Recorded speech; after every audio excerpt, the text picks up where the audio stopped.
Hi YouTube. Hey YouTube. Uh, my name is Jonathan. I'm Nikki. And this Hi. is um, we're here to talk to you guys about Buffy. Yeah, that's pretty much all we're doing. We're just gonna talk about Buffy. Yeah. Um, Um, I, I am a new watcher. The only thing I've seen of Buffy is the first season, and Nikki on the other hand has seen everything there is to be seen. no, not everything. Well, there are some of the comics that I haven't read yet. I don't believe you. I would not blame you for not believing me because I know about most, if not Yeah. all, of the comics. I just haven't read them all But yeah, we're gonna talk about Buffy, but from like a veteran perspective and from a newbie perspective. yet. Yeah, basically. For anybody who hasn't seen Buffy, first of all, guys, what are you doing with your life? Secondly, there's gonna be a lot of spoilers because we are gonna talk in length about things that happen in the show, and we're going to like review the seasons and pick them apart and stuff. So, and we're going season by season, so it's not an episode by episode watch. For starting with season 2, we'll be splitting them in half. So at the mid-season finale, we'll discuss the first part of the season, and then we'll keep going at the season finale. But if you haven't watched Buffy yet and you're going to ignore my suggestion that you do watch it, Buffy was a show that ran from Buffy the Vampire Slayer, its full title, was a show that ran from 1997 to 2003. It focused on one girl in all the world, the Vampire Slayer, who would rid the world of evil, basically, and she's the Slayer. The Slayer. She is the Slayer. So great. The first season is absolutely hard. It's hard to get through, and it's horrid to watch. It is horrid, and and Jonathan managed to make it through the whole season. Considering that all I've watched is the first season and I want to keep watching, it was pretty bad. But it was also like great, and it's great in as a person who's just watching it now, like how long it's been a It's a decade. it's been a A decade. decade plus, yeah. It's been a decade since it was like out, and it's very dated. It's one of the most 90s shows I've ever seen. It's just everything about just the dialogue and all of the weird clothes. What are they wearing? And it's Animal print in every episode of the first season. Animal print. there's a running joke with us when we're watching it. It's probably going to continue into the next into the other videos after this, where we're just like, what are you wearing, Cordelia? Or we're just like, what did Cordelia It's say? usually Willow and Cordelia, cause and Xander. And Xander. Xander's shirt. What is that shirt? Xander, what is that shirt? Oh god, Xander has the ugliest patterns on his shirts.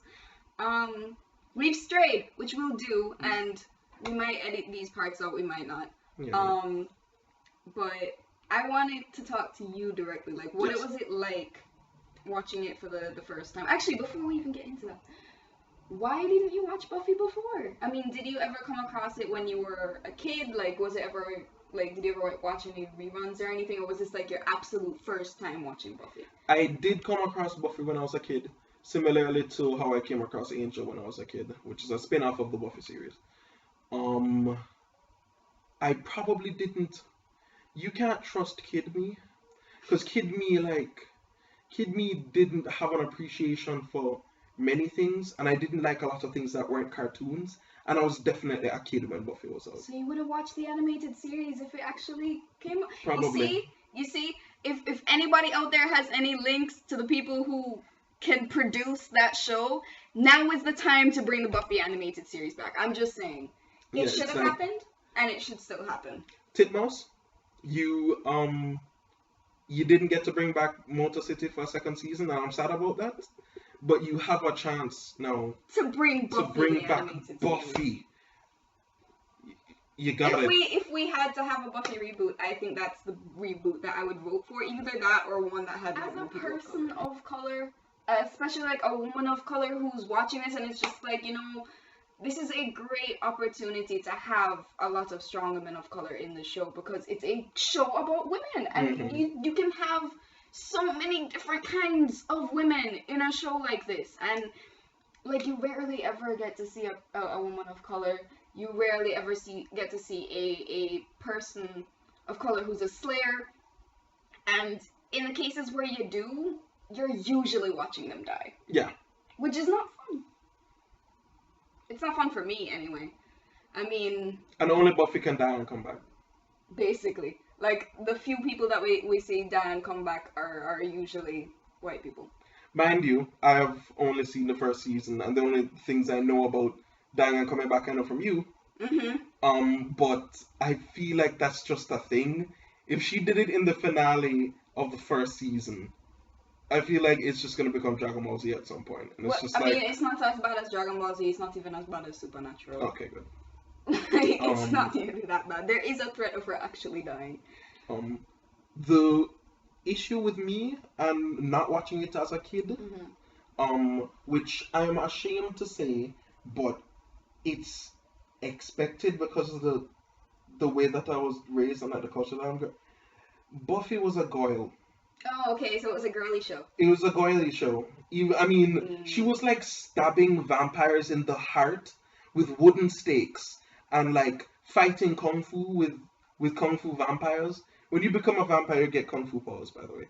And she's fighting kung fu with kung fu vampires and like bringing down vampires that are like twice the size of her, and like they're getting like kicked into ovens and shit. And here am I as a kid going, oh, there's a girl. I mean that girl things happen. I mean that. What does that even mean? This is why if I have kids, especially if I have sons, I'm gonna be raising them on Buffy. Yeah. I mean, it helps that it's just a great show.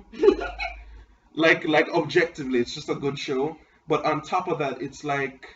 And he's only seen the first season, and he's calling it a good show. Like it's a good show. if I had only seen the first season of the show and I had gone in almost blind, because I mean I watched Buffy.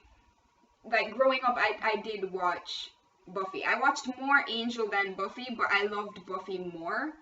And I watched more Angel than Buffy because my mom watched Angel. Like every morning, like on I think it was TNT. My brother watched Angel. It would play in the mornings, like as we were getting ready for school and stuff. Like I saw a lot of Angel as a series, but I remembered Buffy as the show that I stumbled upon when I was like 7 or 8 years old, and the babysitter of mine had been watching it, and it looked like a really fun show. I mean, it was something that I shouldn't have been watching as a kid. Yeah. But like up until I would think when I moved here about 11 years ago, like about the time that the 7th season would have been going on, I guess, is when I wasn't watching it so much anymore. Like I watched it until the finale of the 6th season, and then I missed out on season 6. I watched it up until season 6, and I really, really, really, really, really love the show.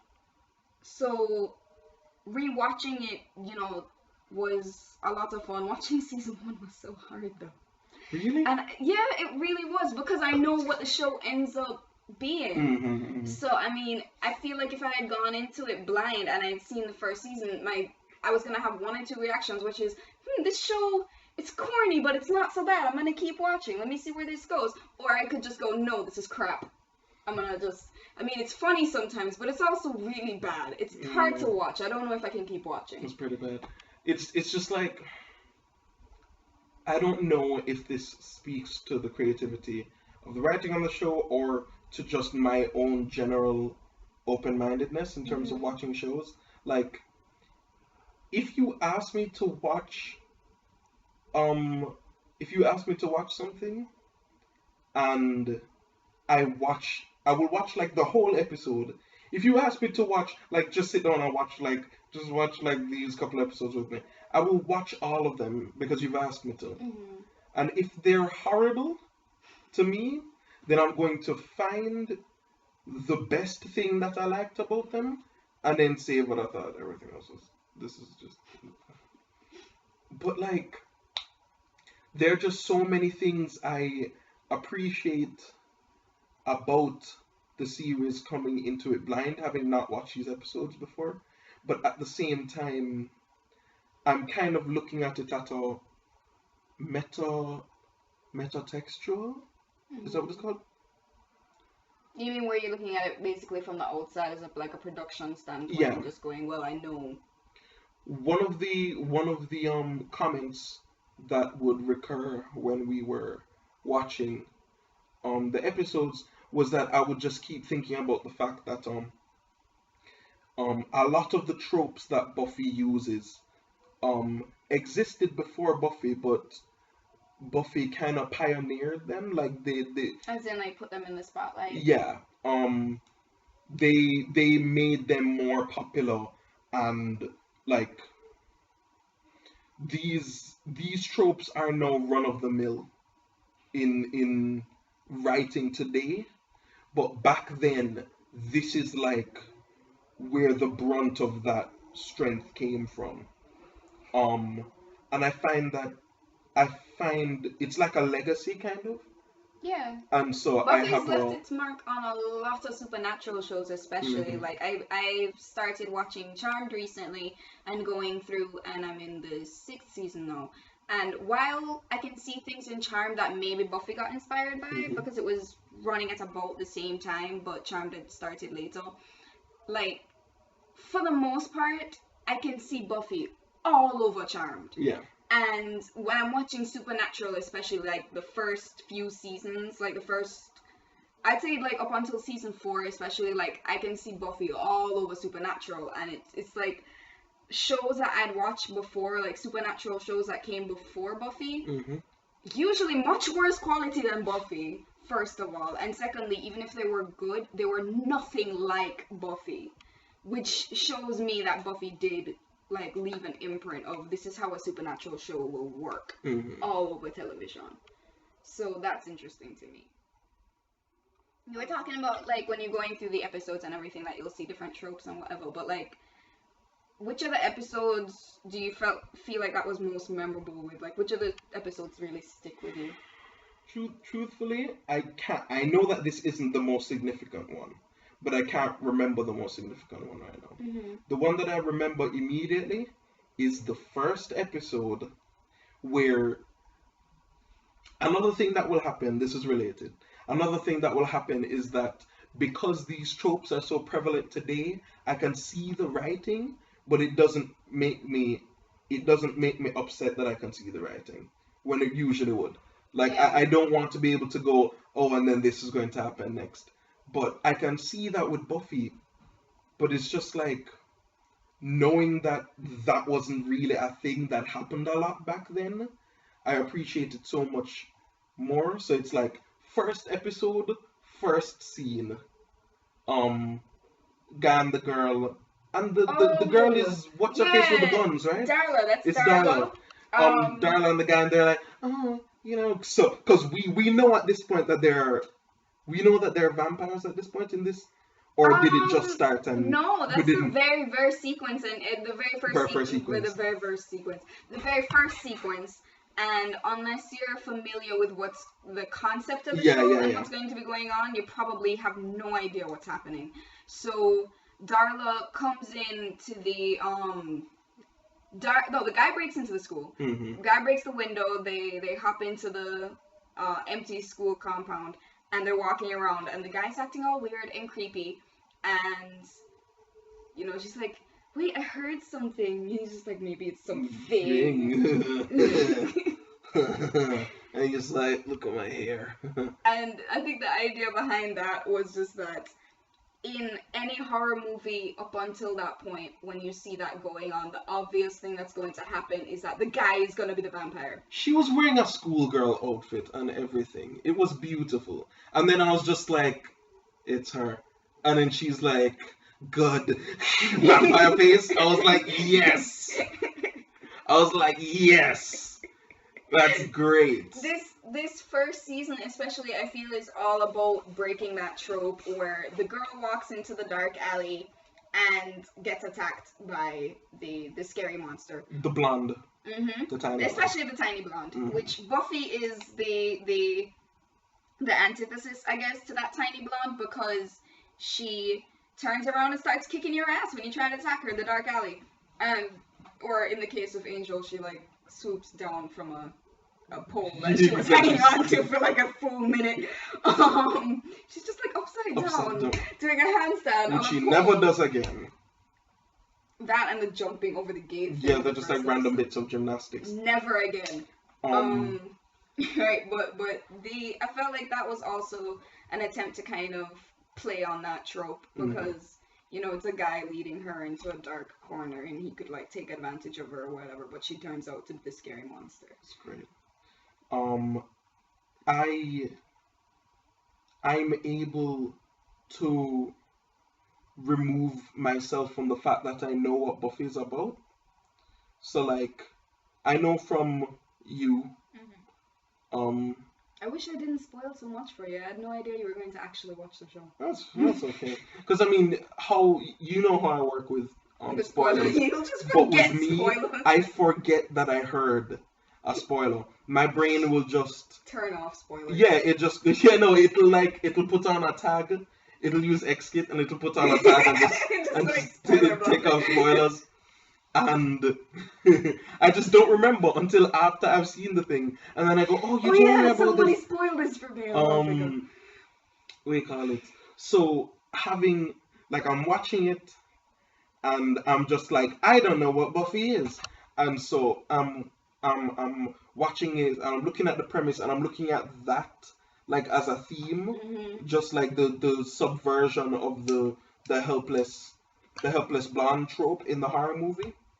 And I just like the idea, I like the concept. The reason why I like this season so much, even though it's bad, is because I like the concepts. I like the things that they were trying to do, even if it just came off as really corny sometimes. And even though, even in one of my favorite episodes from the season, which was the pack, where they became hyenas. That was one of my favorite episodes because I love the concept. Fucking demon hyenas possessing people, great. The group starts acting like hyenas and they laugh and they cackle, great. They eat the innocent pig and then they eat the principal, who's the less innocent pig. And it's like that was where some of the real horror, because real horror is hard to come by. It's not just violence. Well, yeah, and that's the thing. A lot of the earlier episodes of Buffy they do the creepy thing, and they're like, look, we're being spooky, but they're not actually scary. And I feel like some of the scarier episodes happen later in the season, the pack being one of them, because they actually kill the principal and he doesn't come back. No. But they don't kill him. They eat him alive. Yeah. I have an appreciation for what horror can do, and I have a real appreciation for horror series, because that's different. That's a different way to approach. Because it's continuous, it's episode to episode. Something scary needs to be, maybe something is building through the whole season. If the master wasn't so campy, they could have probably built him up to be a lot more threatening than he was, because I didn't think he was that threatening in the end. I don't know, I feel like they could have done both, and I feel like that's what they were trying to do, where they were trying to make it, he can be camp and he can be scary. Yeah. Which, if you really pick it apart in terms of his actions and his intentions and everything, he is scary. Yeah. in terms of, but he's just not played as scary as I'd like him to be. Like, he's written really creepy. Yeah, yeah. But he's not necessarily scary in terms of when you're watching it, he's just very camp. And I feel like you don't have to separate them. You can be both, because Yeah. Frankenfurter, Dr. Frankenfurter from Rocky Horror Picture Show creeps me the fuck out. Every time Frankenfurter isn't really meant to be that scary, but I find him, like, every time I'm watching that movie, throughout the entirety of the picture, I'm just, like, really uncomfortable every time he's, like, on screen. He's just creepy. He creeps me out so bad. So I feel like the Master was, they could have done that with him, where he could have been really silly and campy, kind of, you know, implied to be that way, but still have been, like, actually disturbing and unnerving. When I was talking about like real horror, when I was watching the pack, the two, you know, the pig dying, and then when they were like coming after the pig and they're circling around the pig, I was going, no, don't kill the pig, not the pig, please don't kill the, and then they eat the pig alive, and I was just like, oh, they ate a pig. That wasn't doing anything to anybody.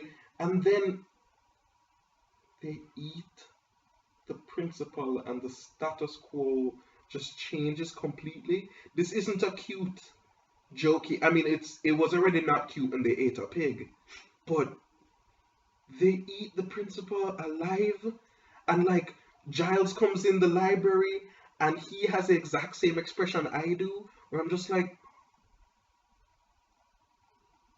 they ate him? Yeah.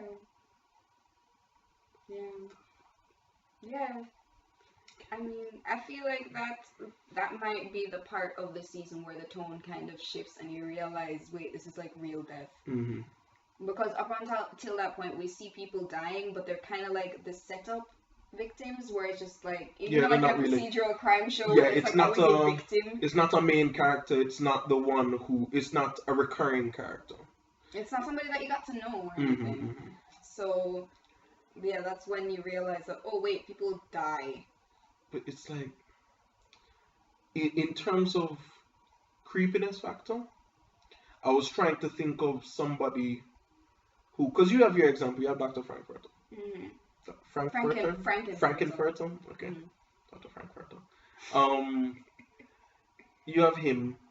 I was trying to think of one and I couldn't for a while, and then I realized, the Joker from The Dark Knight. Oh, any version of the Joker is creepy to me except for the one from the 1960s. Well, like Caesar Romero. But like, as long as you have Mark Hamill especially playing him, he just scares me. No. The other Jokers have been like intimidating. And they're always great. They're always good. If it's in animated series, if it's any other movies, Joker, they're great. Joker is he's such an interesting character, and you have to depict him properly. It's illegal to depict him badly. But Heath Ledger's Joker, when I was in the movie theater, no, he had the perfect balance between actually funny and absolutely terrifying. On multiple occasions, I would be, and this is, it seems like we may be straying a bit because I'm talking about a different movie. Yeah. But this is, I guess this is my critique. It all wraps back around to the Master. Because this is my critique of how I would have preferred the Master to be. With Heath Ledger, when I was watching him on screen, there would be times where he would do something and I would laugh. There would be times where he would do something and I would laugh and be terrified. Like when he smashed the guy's head down and then goes, oh, that was funny. And I was like, shit. There's a part where he's with the black gangster guys and he's like, you want to know how I got these scars? And he has like the knife up to his mouth, Yeah. and like the music is building, and he's just telling this story, and he's holding on to the dude's face, and I'm like, just kill him already, just do it, why aren't you just do it? And that's the thing, like that's the suspense that's necessary, and I feel like that gets done a lot better in future episodes of Buffy. And I don't recall if Buffy or Angel ever has another villain like this. Like right off the top of my head, I don't recall, but there are villains that are scarier than the Master, and villains that are funnier than the Master, and all of it is executed much, much better than the Master was. I mean, to me, he's still iconic, but he's not necessarily scary.